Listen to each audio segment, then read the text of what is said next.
Oh, hey. Hey, thanks for meeting me here on such short notice. This place isn't bugged, is it? Bugged? Wait, Jamie, what's going on? It's just, you're my only lawyer friend, and I need your professional opinion. Do you see that brand new Hyundai Tucson out there? Yeah? That's all I paid for it. I think I need to get back to you on that. Do you know what you want? Yeah, I do now. Deal's so right, it almost feels wrong. Get the car or SUV you've always wanted, plus America's best warranty at the Hyundai Getaway Sales Event. The guilt is real, but so is the savings. Listen, I don't want to get in your business, but if that's all she paid for it, I'll have what she's having. It's a great day for a new Hyundai at the Hyundai Getaway Sales Event going on now. Get 0% APR for 60 months, plus 0 payments for 90 days on all Hyundai Palisade, Santa Fe, and Santa Fe hybrid models. And check out our other great deals at your Hyundai dealer today. Offer ends September 2nd. Call 562-314-4603 for details. AFR On Demand is brought to you by Breck Golf. Try Beaver Creek today, just 20 minutes from downtown Baton Rouge in the Zachary area. They've got a PGA Tour driving range, a short game practice area, 30 to 40-yard practice shots. It's a great place to chip and putt and practice if you don't have time for a full round. Book your tee time today, golf.breck.org, golf.breck.org. Matt Moscona. I'm very important. After further review. Say it one more time. After further review with Matt Moscona. And here we go. Live from downtown Baton Rouge. Let's ride!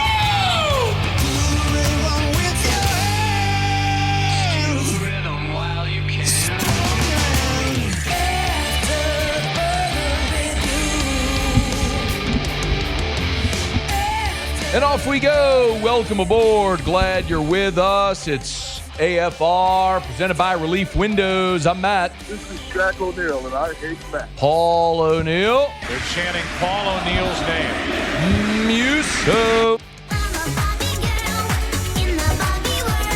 And Mr. Toby Tomplay.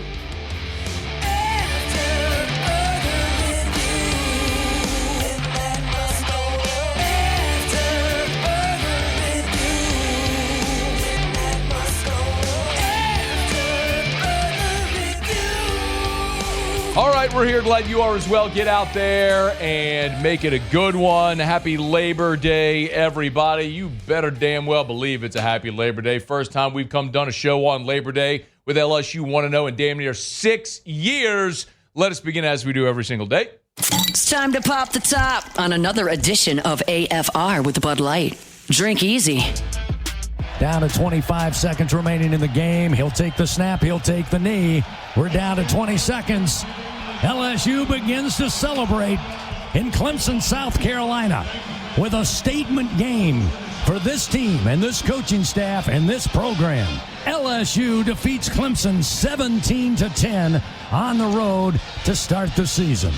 The final score, it was the most emphatic result of college football's opening weekend, a weekend that saw 3 top 10 matchups, of course, with Texas visiting Ohio State. There was LSU Clemson. There was Notre Dame Miami. All of those. And there was some great theater this weekend in college football. But the most significant result was what LSU did in Clemson, South Carolina on Saturday night. Winning this game for LSU was massive. But how you won the game, dare I say, was even bigger for LSU. You won this game, and there were 2 things I think that were so important as a result here. Number 1 is the psychology.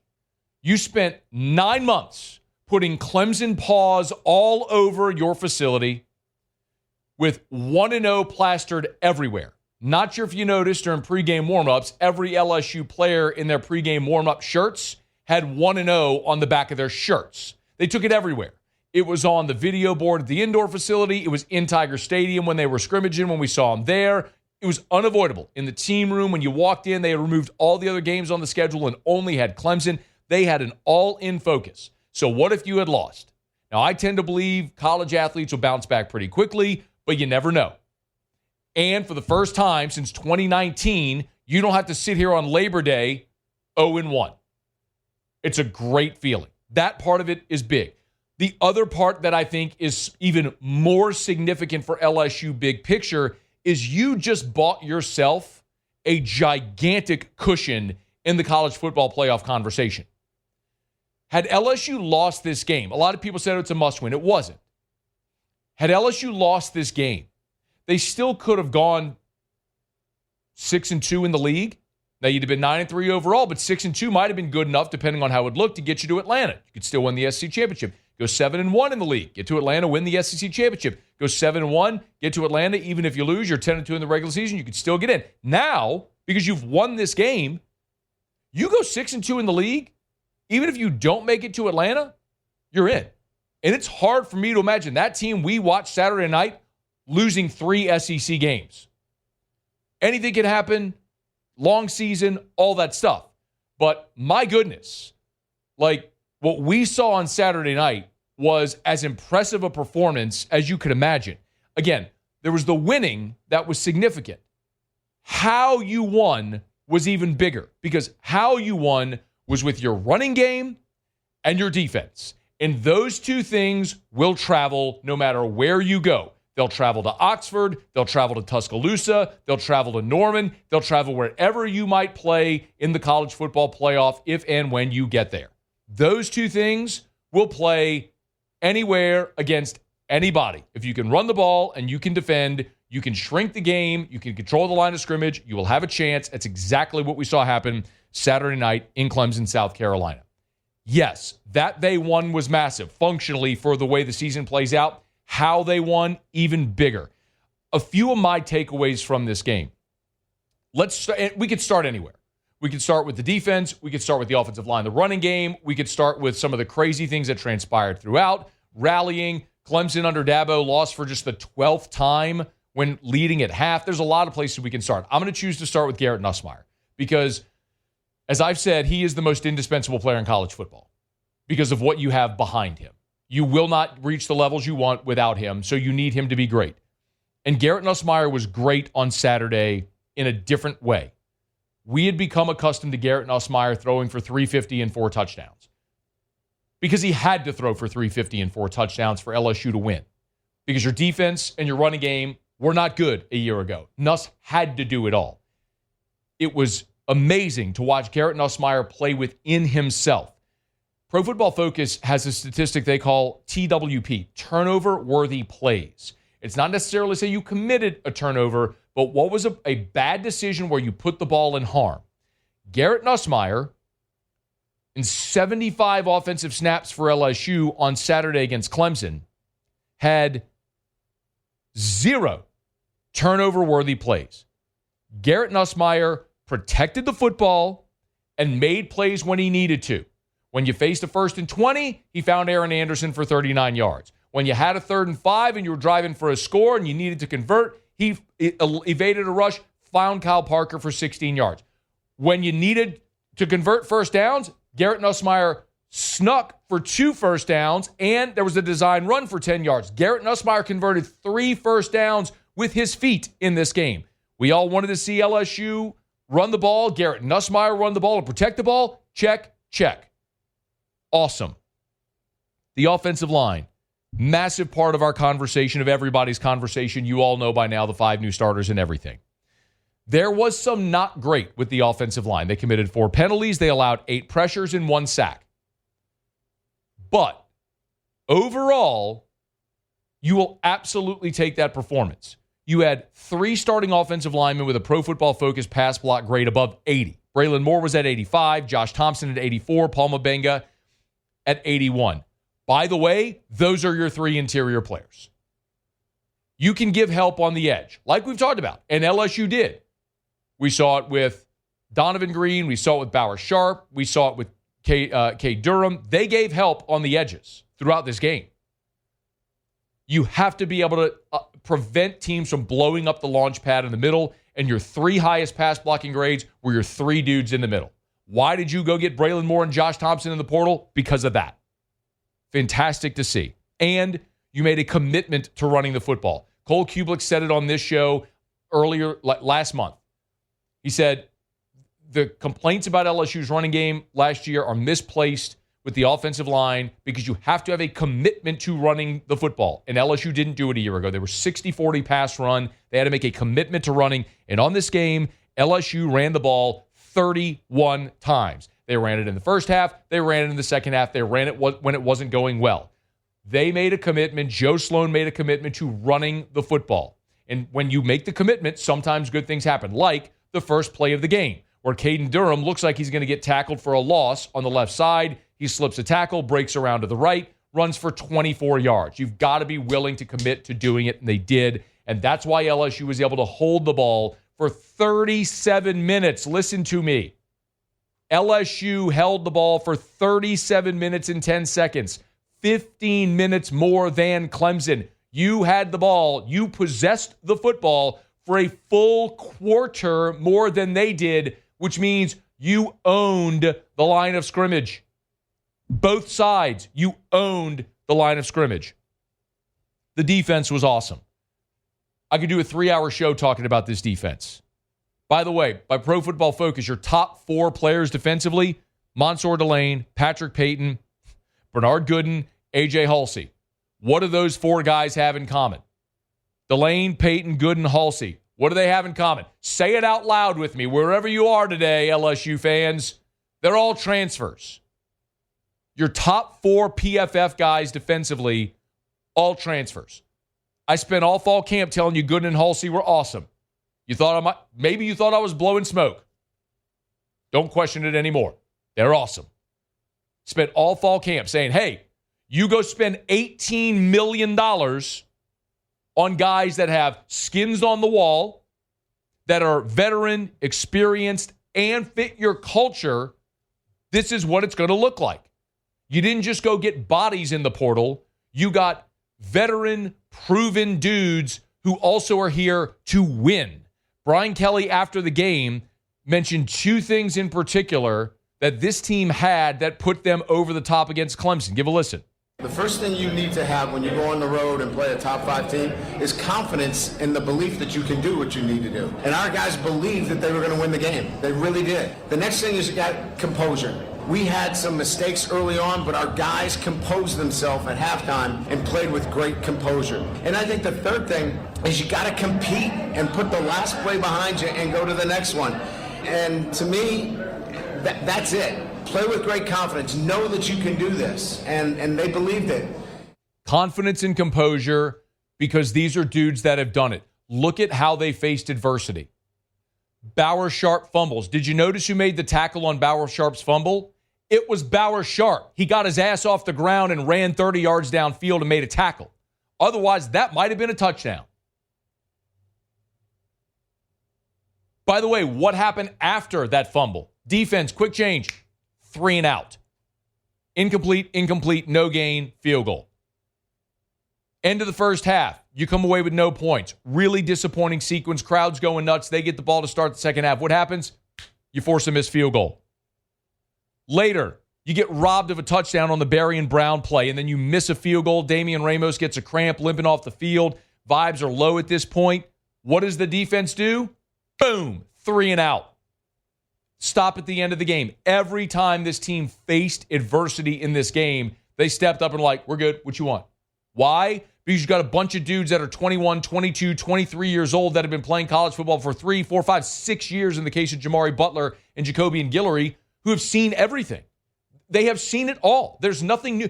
Going on the road in front of 80,000 people was not new for them. They've all done it. And they've done it successfully. LSU just won the toughest game on its schedule, y'all. I'm not sitting here telling you they're going undefeated because there are landmines all over a schedule and it's hard to go undefeated. Ohio State won the national championship a year ago. They lost twice. They lost at Oregon, lost to Michigan. I'm not sitting here telling you they're flawless, they're 2019, they're going undefeated. I'm not telling you that. What I'm telling you is LSU just won the toughest game on its schedule. Going to Oxford won't be more difficult than that. Going to Tuscaloosa sure as hell ain't going to be more difficult than that with the way Alabama's line of scrimmage plays. Going to Norman, Oklahoma won't be as tough as what you just did. And none of those teams coming to Baton Rouge, Florida, South Carolina, will Rex Speck scoring. 17 points on offense against Virginia Tech. Come on. You just won the toughest game on your schedule. And there is no game that will be more challenging considering the venue on the road, the opponent, the most returning experience in the country, and the circumstance. All of your new pieces in game one. Most difficult game on your schedule, and you ace the test. Awesome. What a win for the Tigers and the rest of the nation if they weren't already paying attention to Lee Corso Saturday on game day, who picked LSU to win the national championship. They all better be paying attention now after LSU did what they just did to Clemson in fake Death Valley.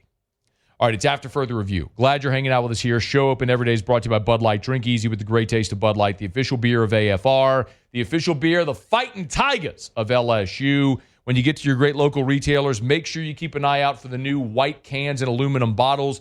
It's the officially licensed LSU can. First home game this weekend. You're going to be tailgating. Make sure you got plenty of ice cold Bud Light, the official beer of AFR. Make sure you scoop up those officially licensed limited edition Bud Light cans and aluminum bottles. Nothing better to tailgate with than the great taste of Bud Light, the official beer of AFR, the official beer of the Tigers. All right, y'all, it's After Further Review. Let me knock out a quick break. There's a few more things I want to delve into with the game. The scenario at the end of the half, the Berry and Brown play, the plays that everybody's talking about. We'll do that as we continue. Stick around with us here on AFR, presented by Relief Windows. After Further Review. All right, y'all, we've moved into September, so you got a few weeks left to participate in the Gordon McKernan Injury Attorneys Billboard Design Competition. It's easy. Just design a billboard with Gordon on it. And there's some rules and recs you got to go, rules and specs that you got to follow. So you can get them at getgordon.com/billboards. Go to the website, getgordon.com/billboards, getgordon.com/billboards. Design Gordon's new billboard. If they pick it, if you win, winners are going to win a share of up to $2,000 cash. You will have a donation made to a charity of your choice and get the opportunity to see your billboard all over town. Look, there were some great ones.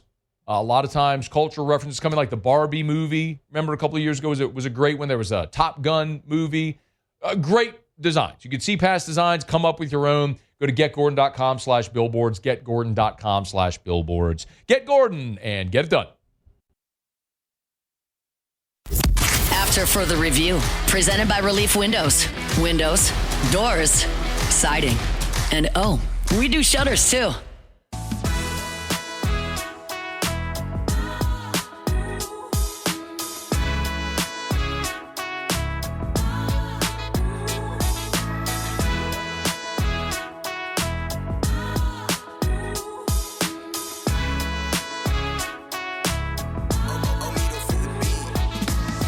When it comes out this week, should Ohio State be number one? No. LSU had the best win of week one. They went on the road into Death Valley, and they beat a team capable of competing for the national title as well. I think Ohio State is an extremely good team. But when I do this every week, I look at it through the eyes of a selection committee member, and no one had a better win than LSU. Okay. By the way, Heather Dinich there, she's completely right. It's another reason why I've always hated preseason polls. They're a basis of conversation. I understand why they exist, but it's stupid. Even Ross Dellinger today put out his top 10, had LSU as the number one team in the country. I know our guy Chris Marler, LouisianaSports.net, put out his SEC power rankings, had LSU number one. Yes, because if you're doing it based on merit and merit alone, there is no team in America that had a better win this weekend than what LSU did in Clemson, South Carolina, and it's not even debatable. Yes, based on a one-week sample, LSU should be the number one team in the country. If you're looking for polls and wondering why we don't see them today, it's because there's still another game. North Carolina plays TCU here on Monday night, Bill Belichick's debut, and after that, when week one is complete, then we'll have the polls. We'll have the polls on Tuesday. Also, Brian Kelly's weekly press conference, which is normally on Mondays, with the Labor Day holiday, they always move it to Tuesday. So Brian Kelly will meet with reporters at noon on Tuesday. Of course, you'll hear that on 104.5 ESPN Baton Rouge, LSU Sports Radio Network. We'll have it for you on our Watch 104.5 ESPN YouTube channel as well. There's so much I want to get into in this game. Peter Burns to start hour 2 as well. And we do have some Saints stuff to get into as New Orleans is into game week for the first time. The Saints NFL season opens on Thursday. The Saints will play Sunday in the Dome against Arizona. And if you missed it earlier today, the Saints cut former All-Pro special teamer JT Gray. And made a couple of roster shuffles. So we'll get to that a bit later in the show. Two things in particular in this game that I want to talk about, plays, moments in the game that have kind of been really heavily discussed among the LSU contingent. One was the sequence at the end of the first half. Now, Brian Kelly in postgame was not asked about that sequence and the decision that they made to go for it and what all transpired. There's two things two different angles I want to discuss this. One is simply the fact to go for it, which I hated. You called the timeout with 15 seconds left. So you're out of timeouts. There's 15 seconds left in the half. You're down 10-3 at that moment.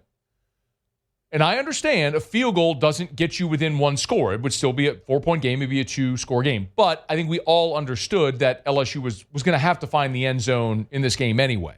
And as I often say, the objective is not to get yards or first downs. The objective is to score points. It doesn't matter how many yards, time of look at the whole yardstick. It doesn't matter. The scoreboard's what matters. You need to score points. You have an opportunity to get points. I bemoan a lot coaches that pass on points. So I hated the decision. Like a year ago on the opening possession of the season when LSU played USC, got down into the red zone, goal-to-go situation, 4th down, went for it, didn't score. Same thing happened in the season opening possession against Florida State 2 years ago. We see this a lot. And I hated the decision in that moment when offense in the first half was tough to come by to pass on points. Now, LSU did put up 177 yards of offense in the first half. It was 177 to 110. LSU would outgain Clemson. LSU had 11 first downs to Clemson's 6. LSU would run for 65 yards to Clemson's 19 in the first half. So it wasn't pretty, but you had moved the ball. That's a situation where I think you got to get points. They decided not to. They went for it. Fine. I hated that decision. Now let's talk about what happened whenever they ultimately went for it, okay? When you call the timeout and there's 15 seconds left in the half, you look at that circumstance and it's 4th and 2. And I know a lot.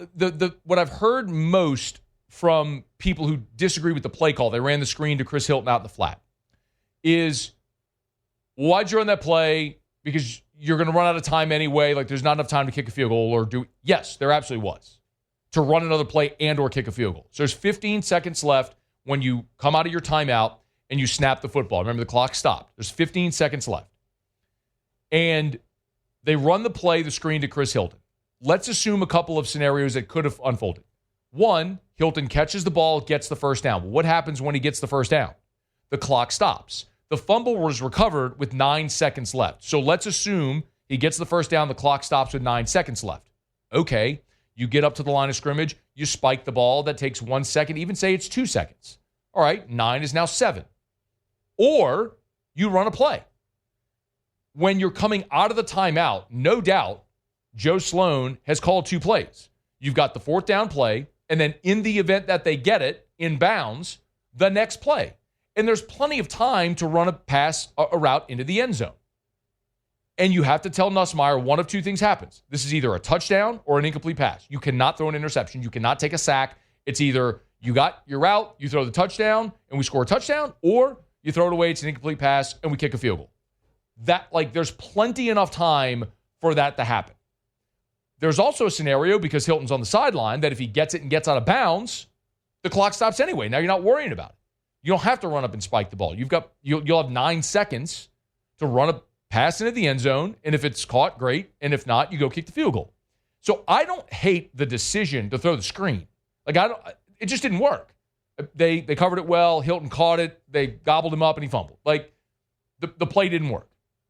But I don't hate that decision, because you've still got plenty of time to execute the things you want to execute. You're probably going to go run a jump ball to Trey Green, because you're doing that the whole time anyway, and they couldn't stop it. So, or whatever play they would have run. I don't hate the decision.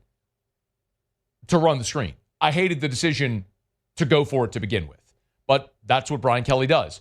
I don't know if, having seen his team now defend for 4 quarters the way it did, if that changes his line of thinking, where instead of going, man, like 3, in years past, it was, man, 3s aren't going to get it done. You knew with as bad as LSU's defense was, you had to get 6s, not 3s. So maybe the analysis from Kelly changes a little bit, knowing he's got a great defense. And any amount of points that the offense can generate gives his defense an even greater advantage of winning the football game. That's one. The other thing that was kind of bonkers was the Berrien Brown play. Brian Kelly, after the game, was asked about the Berrien Brown play, and I'm actually really sympathetic to his answer here. Like, not just Brian Kelly, but any coach. I really understand this component of it. You know, it's too hard for coaches on the sideline because we think every play should go our way, right? And so at some point you just got to trust the process, and they're looking at it, and then you move on to the next play. And because if you spend too much time on it, that's what I tell our kids. It's like, look, you're not going to be perfect today. You're going to have a bad play. Move on to the next play. I got to move on to the next one too, and I'm trying to grow up too. There is that component where I understand when you're standing on the sideline. Just think of it this way. Let me think of it in a way that you and I can understand. You know, whenever you're watching the game in the stadium, how different it is than being at home? When you're watching something real time, maybe you got a few pops in you, there's 80,000, 100,000 people screaming, you're all kind of caught up in the moment, wanting to go your way, but you're looking at whatever sight line you have. It's dramatically different than when you're at home and you have 10 different camera angles showing you everything in super slow-mo. It's different. Like, you get a better look at home. So now imagine, not only are you not at home watching with all the slow-mo, you're not even in the stands looking at the video board. You're on the field. And by the way, whatever the result of this call is, you've got to make the decision of what's next. So you're not super involved in the thought of this call. You're thinking, what are our circumstances for next? So I understand in the moment, coaches in a post game probably aren't going to have the best reaction to that. I want to know what Brian Kelly has to say on Tuesday when he meets with reporters after he's had a chance to look at this play 100 times and get the explanation from the league as to why it was called the way that it was. Now, I was watching South Carolina, Virginia Tech, and Nick Harbor had almost an identical circumstance unfold. If you weren't watching, Nick Harbor is a fantastic receiver from South Carolina who caught a ball, possession, foot down in the end zone. He's going out of bounds, and the Virginia Tech defender sort of swipes the ball, and as he's going down, it shifts a little in his hands. I think there's a pretty basic component here, which is with Berrien Brown, he's got possession, a foot down in bounds, and then he hits the pylon. So when he catches the ball and possesses it with a foot down in bounds, then he becomes a runner. When he hits the pylon, it's a touchdown. I mean, Bill Lamagna, who was on the official who was on the broadcast with Fowler and Herbstreit, said the same thing. Like, it's a touchdown. I'm only a slight bit bitter because I might have had a Berrien Brown anytime touchdown wager, which, yeah. What? You can do it. You can do it offshore. Oh, okay. That's what I was asking. Like, you can do it offshore. How'd you get that? You can do it offshore. Okay. Louisiana doesn't allow it. They don't. But you can do it offshore. Yeah. What if you had parlayed the under and a Berrien Brown anytime touchdown? That would be tough. That's a tough beat. That's a really bad beat. That's a really tough beat. Yeah. So I'm acknowledging. I'm just being transparent here. Okay. But like, can't we all agree? Just at its most basic level, intellectually, regardless of who you cheer for, if that's not a touchdown, the standard for what is a catch is absurd, because that was an incredible effort and a dude got robbed of a touchdown, period. When they went to review, my only thought was, are they ruling him out at the 1 or is it a touchdown? And actually I'm thinking it's touchdown. There was no part of my brain where they're coming out of review and I'm thinking they're calling this an incomplete pass. I sat there in stunned silence. The only correlation I can give you is NOLA no call. Now, I understand there was way more on the line at NOLA no call when that happened the way it did, but I'm just talking about my reaction where I wasn't like throwing things or screaming or yelling. I was just sitting there in stunned disbelief that I saw transpire what transpired. But then I saw the same thing with Nick Harbor on Sunday in the game for South Carolina against Virginia Tech, and it's pretty clear, like, that's the way these officials see that. I don't know if they'll change the rule, but they should, because Berrien Brown and Nick Harbor this weekend both got robbed of touchdowns. And if it happened on consecutive days, it probably happens every game day. It just doesn't happen to your team every game day. So you only become aware of it when it happens to your team. And if that's something that consistently happens, that rule's got to change because both those guys scored touchdowns. And you're talking about scoring plays that affect outcomes and officials negatively involving themselves in those. So that was a tough scene. Also a tough scene was Brian Kelly getting trucked by a ref. Are you disappointed they didn't go show the replay? So I didn't see it real time. My buddy who I was watching the game with. Oh, you didn't see Kelly tumbling down the field? He saw it. And then I found it the next day on Instagram, and I was like, oh. Wait, did you find a wide shot of him getting run over? Yeah. Okay, I only saw the TV copy. I still haven't seen. I need to go check it then. Because they did, on the TV broadcast, they did not go show Kelly get trucked. I feel like they were kind of missing. It's week 1 for everybody, right? Yeah, the broadcast, they didn't have their fat. Even Fowler and Herbstreit during the Berrien Brown play, their discussion wasn't possession of the ball. Their whole thing was like, is he hitting the pylon? Like they weren't even considering. So this is where Brian Kelly. There we go. Yeah. I mean, so Kelly's standing on the white and the ref's running downfield, chasing the play and just trucks Brian Kelly. So I guess good on the ref. He's backpedaling. He was in a back pedal. And Kelly's got something for him when he gets up, man. I mean, I don't really know if he's saying, did you not see me? Or I'll ask him tomorrow. Yeah. I don't mind asking him. Yeah, Coach, either in the press conference or after, I'll ask him. He'll answer. He'll tell me. Coach, will we see you in pads against Louisiana Tech? Probably not going to ask him that. But I am going to wear a sport coat tomorrow. Because last week he made fun of everybody for being underdressed. So I'm not going to go suit because I don't have a suit that fits me anymore. But I do have many very nice sport coats that fit me. And I'm gonna maybe I might go tie. Tie would be good. Necktie, sport coat, because he's gonna be open collar. So I might go necktie, dress shirt, necktie, sport coat, slacks. We're brought to you by the Williamson Eye Center, 924-2020, 924-2020, or WilliamsonEye.com. That's WilliamsonEye.com. You want to see 2020? Call 924-2020 for Dr. Blake Williamson and the team over at the Williamson Eye Center. 10 days, September 11th, will be my LASIK anniversary. I can always remember it, of course, because it was September 11th. But my LASIK anniversary is coming up, the day that changed my life. And I don't say that flippantly, literally. I mean, when you can wake up in the morning and just see, it transforms your life. Ask anyone that's ever had LASIK. Ask anyone that's ever had refractive surgery to be able to ditch contacts and glasses forever. They'll tell you the same thing. You want to see 2020, call 924-2020 for WilliamsonEye.com. Okay, y'all. Let me knock out a quick break. Glad you're hanging out with us here. Peter Burns, SEC Network, in about 25 minutes. We have PB's thoughts on the SEC weekend that was. There was a game in Tallahassee on Saturday that I'd probably like to talk about. I don't know, Muse. Maybe we could shoehorn this in somewhere around 5 o'clock. Think we do that, I think we got an opening there, yeah. Maybe we'll shoot that. Okay, we'll shoehorn. Maybe. We'll see if it fits. I don't know if it's going to work, but we'll see if it fits. We'll try to get it in there. Might have a little crease. We'll see if we can get that. All right, it's after further review. Stay here. AFR. We are brought to you by Glow Resources, complete employer solutions, GLO, glowresources.com, glowresources.com. Glow Resources, they help you maximize efficiency by helping you find the right people. I want you to consider this. Even if you're someone in your business who does a lot of interviews, you interview a lot of people, prospective employees, I want you to consider this. In a given year, Glow Resources does about 50 interviews a day, so 15,000 interviews over the course of the year. You want to know why they're so good at finding the right people for the job you're trying to fill, whatever job in whatever industry? Because they do 15,000 interviews a year. They know the right questions to ask to be able to avoid potential pitfalls that rob you of efficiency with the wrong people.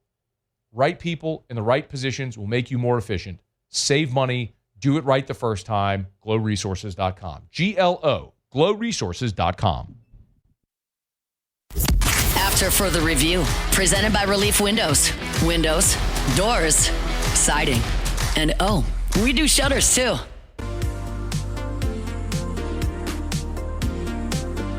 I think it helped a lot. I mean, it was a sloppy football game for us as an offense. Obviously, it's not something that we're extremely excited about.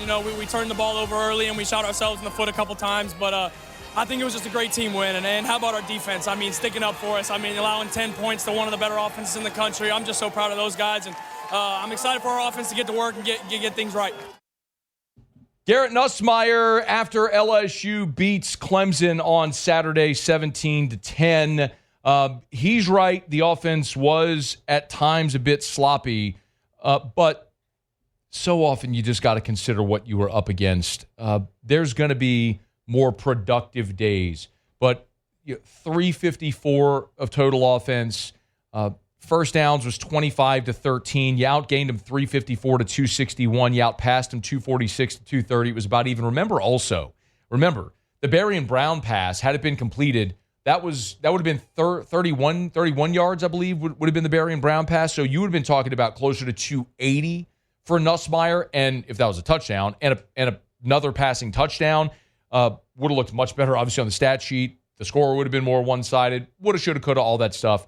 But the point is, 108 on the ground to 31. Both teams committed 6 penalties. Time of possession, 37 minutes to 22 minutes, 37-10 to 22-55. I mean, it was... You dominated the yardstick. You dominated the stat sheet.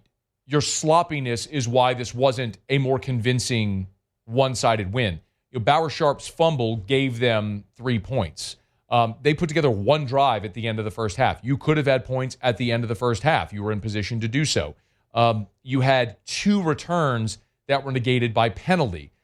You missed a field goal. The Berrien Brown play could have been a touchdown. All that to say, there were moments. Another play. The Chris Hilton false start.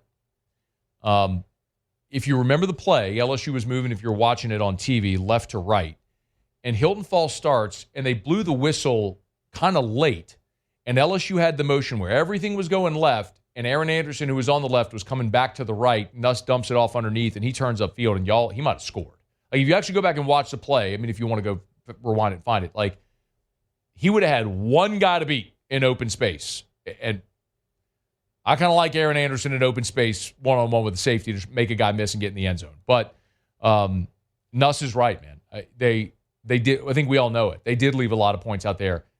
But that's the challenge of playing in that venue on the road with all the new guys and all the elements, all the variables going against you, which is why going on the road and winning that game was so difficult, and why it's even more impressive that they did. All right, it's After Further Review. We're glad you're hanging out with us here. We're brought to you by Parish Restoration, parishrestoration.com. Kill mold, remove odor. Somebody asked me, I was doing whiskey and wine this weekend, about what was the company that kills the mold and sprays the fog. It's Parish Restoration. Go to parishrestoration.com, parishrestoration.com. Kill mold, remove odor. It'll knock out harmful pathogens, can sanitize any place. So if maybe you got an illness, sickness going around, you have Parish come in. They'll spray the non-toxic dry fog, get rid of all those harmful viruses and the bacteria that causes odor. So if you got pet odor, smoke odor, anything, sweat, anything that causes odor, then come spray, knock it out, smelling free, clean, clear, clean, and fresh, all that stuff. It's Parish Restoration. parishrestoration.com. Okay, do it every day about this time. Let's go around the SEC. Around the SEC, bringing you the biggest news from the nation's best conference. The Alabama Crimson Tide. Kalen DeBose provided several injury updates Monday after the Tide lost to Florida State. Did you know they lost to Florida State? I heard about that, yeah. Might have missed that. Wide receiver Ryan Williams left in the fourth quarter with concussion. He's in the protocol this week. Alabama plays ULM this week.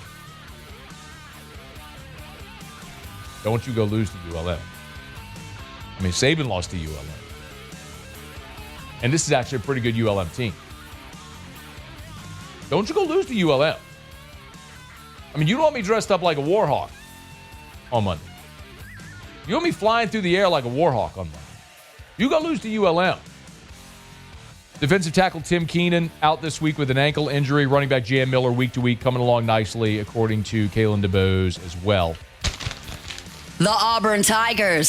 Safety Champ Anthony broke his thumb in the game against Baylor. He's out indefinitely. Hugh Freeze said he didn't know how long that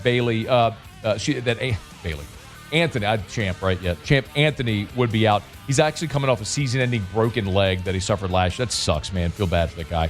Auburn likely turns to Colorado transfer Jaquez Robinson. True freshman Eric Winters could also play at safety for Auburn. The Tennessee Volunteers. Cornerback Ricky Gibson III expected to miss an extended period of time. That according to Josh Heupel, who did not specify the nature of the injury.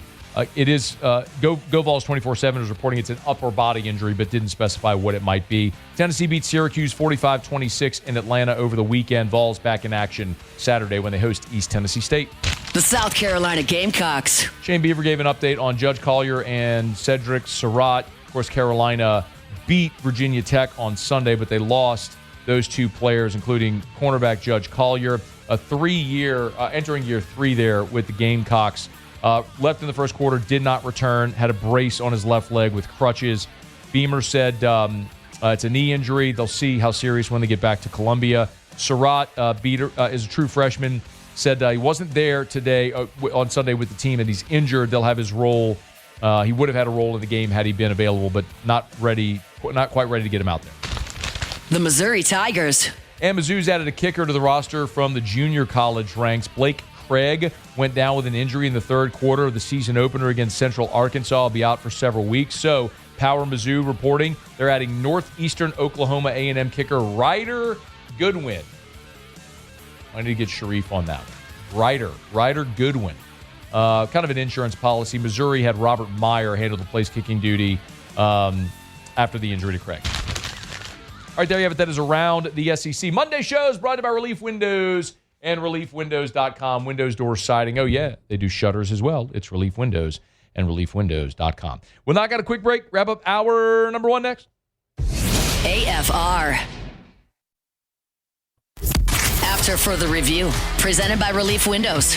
Windows, doors, siding. And oh, we do shutters too.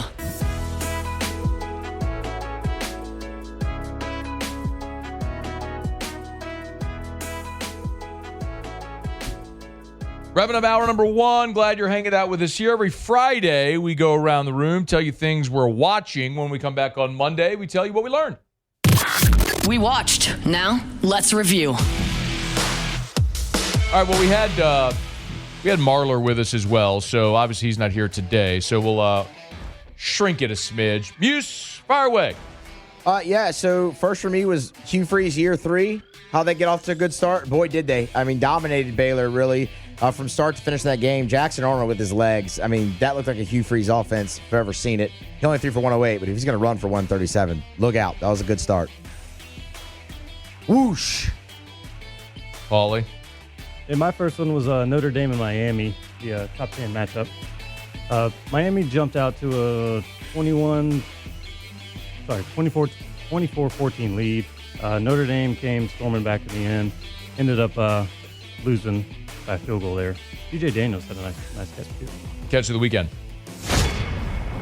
Told you to keep an eye out on Tulane. Remember, Boise State was the betting favorite to be the G5 or now G6 representative in the playoff. Tulane had the second best odds. Boise State got blown out. Tulane had a great opportunity against Northwestern. They passed with flying colors. And oh, by the way, John Sumrall after the game said this. You know, we wore the green helmets today for the 20th anniversary of Katrina. I'm going to say one thing. I'm not trying to take a shot, but we requested to wear white jerseys because that's what that team wore. It got denied by the other team. That's their prerogative. But when you show disrespect to the city of New Orleans, that's what's going to happen to you. You're going to run into a team like. Okay. John Sumrall not happy with Northwestern, and Northwestern's coach, by the way, came out today and said they meant no disrespect. So onward. Arch